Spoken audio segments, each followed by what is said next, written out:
Hi hello welcome to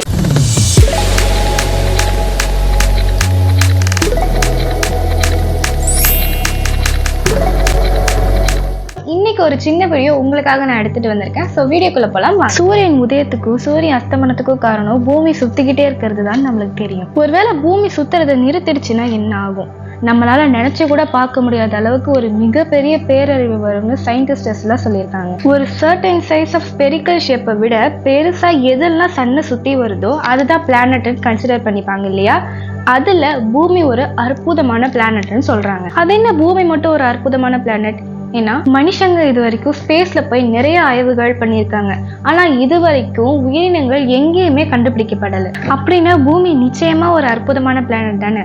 அந்த அற்புதம் தொடர்ந்து நீடிக்கிறதுக்கு சில விஷயங்கள் நடந்தாகணும். அதுல கண்டிப்பா ஒண்ணுதான் பூமி சுழற்சி. பூமி சுத்துறது நின்றுடுச்சுன்னா ஒரு பக்கம் இருட்டாவும் ஒரு பக்கம் வெளிச்சமாவும் இருக்கும். அது காரணமா சூரியன் இருக்கிற பக்கம் வெறும் வயலட் ரேஸ் தான் வீசிட்டு இருக்கும். அதனால ஒரு உயிரினங்களும் அங்க இருக்காது, செடி கொடி கூட. அப்படியே இன்னொரு பக்கம் போனா சூரிய வெளிச்சம் இல்லாம அங்க ஒரே இருட்டா இருக்கும்.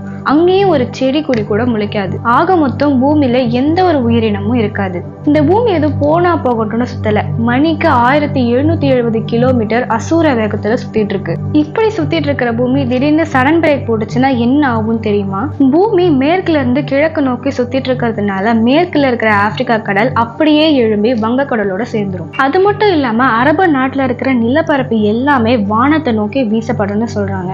ஆனா இதுல ஒரு துரதிருஷ்டம் என்னன்னா, இதை பார்க்கறதுக்கு நீங்களும் நானும் உயிரோட இருக்க மாட்டோம். ஏன்னா கடல் நீருக்கு முன்னாடி மனிதர்களான நம்ம வானத்தை நோக்கி வீசப்படுவோம்னு சொல்றாங்க. இல்ல நான் வீட்லயே பத்திரமா இருப்பேன்னு சொல்றவங்களுக்கு ஒரு சோகமான செய்தி. ஏன்னா இந்த சடன் பிரேக் சம்பவம் நடக்கும்போது ஒரு நிலநடுக்கம் ஏற்படும். மனிதர்கள் இதுவரைக்கும் பார்த்த நிலநடுக்கத்திலேயே 1960 தெற்கு சிலி பகுதியில ஏற்பட்ட நிலநடுக்கம் தான் மோசமான நிலநடுக்கம்னு சொல்றாங்க. இதோட ரிக்டர் அளவு 9.5. இதுவே 1600க்கும் மேற்பட்டவங்களை பலி வாங்கிடுச்சு. இப்படி இருக்கிற பட்சத்துல பூமி திடீர்னு சடன் பிரேக் போட்டுச்சுன்னா எல்லா இடத்துலயுமே ஒரே நேரத்துல ரிக்டர் அளவு 12 வரை நிலநடுக்கம் ஏற்படும். ரிக்டர் அளவு 12 தாண்டுச்சுனாலே பூமி 2ஆ பொளந்துக்கும். அப்ப நீங்க எங்க இருந்தாலுமே கதம் தான். மனிதர்கள் மட்டும் இல்ல, எல்லா பெரிய உயிரினங்களும் அழிஞ்சு போயிடும்னு சொல்றாங்க. சின்ன சின்ன மீன் போன்ற உயிரினங்கள் மட்டும் கொஞ்ச நாள் வாழும். அதுவும் இந்த பாதிப்புகள் ஏற்பட்ட விளைவுகள்னால இறந்து போயிடும்னு சொல்றாங்க. ஓகே, இந்த வீடியோ இதோட முடிஞ்சிச்சு. நெக்ஸ்ட் வீடியோல வேற ஒரு கண்டென்ட்டோட உங்களை நான் பாக்குறேன்.